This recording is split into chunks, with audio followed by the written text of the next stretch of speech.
zinaa jechuun uffata firraa yaasanii waliin gangalatanii fadhinnaa ifirraa baasuu qofaa miti. Ilmi namaa zamana kana keessatti waan hedduudhaanii zinaa godhaa jira.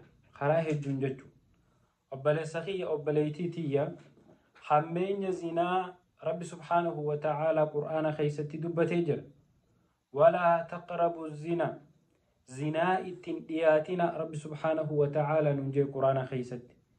Hadiisa rasuulaa keessatti wanni dhufe qaamni ilmi namaa kuni osoo waliin gangalatanii walqunnamtii saalaa godhuu qofan taane osoo achii hungeenye qaamni keenya kun qaamni adda addaa kun akka zinaa godhu hadiisa keessatti nu dhaaman.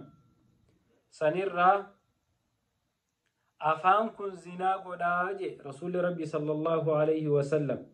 Zinaan afaanii waan hamtuu kara zinaatitti nama geessitu san afaaniin dubbachuu.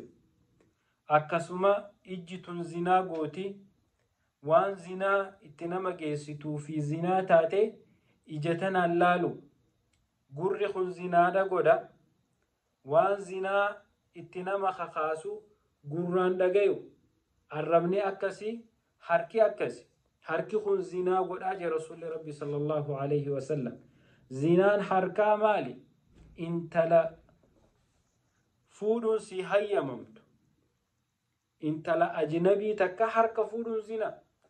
Rasuulli Rabbi sallallahu alayhi wa sallam hammeenya dubartii ajnabii harka fuudhuun qabdu dubbatanii jiran. Hangam takka hanga hamtuu taate. Intala dubraa takkaan dubartii takka ta ajnabii harka fuudhurra osoo mismaaraan mataa keessa akkana madooshaan si cafaqanii irra si jirti hammeenya isiin guyyaa qiyaamaa qabdurra. Obboleessa kiyya obboleettiitii zinaa waliin gangalachuu qofa si fakkaattee akka ifiin dagan arrabni ati haasoytu haasoyni dhadheeraan ati jinjanaa jettee asiin baatee achiin baatee osoo teessuu huccuuf irra jiisitee fadhinnaan sirraa baatu sanii zina. Intaltii akka obboleettii teetii guyyuu harka itti darbitee itti maramaa ooltu san sanii zinaadha. Harka keetiin namarratti fiigaan waliin harka kee lafa gaddeebifadhu. Gurra keetiin muuziqaa zina si geessu muuziqaa shahwaa sikkaasu ka'oowwa sikkaasu dhageeffachuun zinaadha irraa fagaadhu. Arraba keetiin dudubbattee qallootiyya bareedduutiyya maarreetiyyaanis waan zinatti nama geessu jechuudha.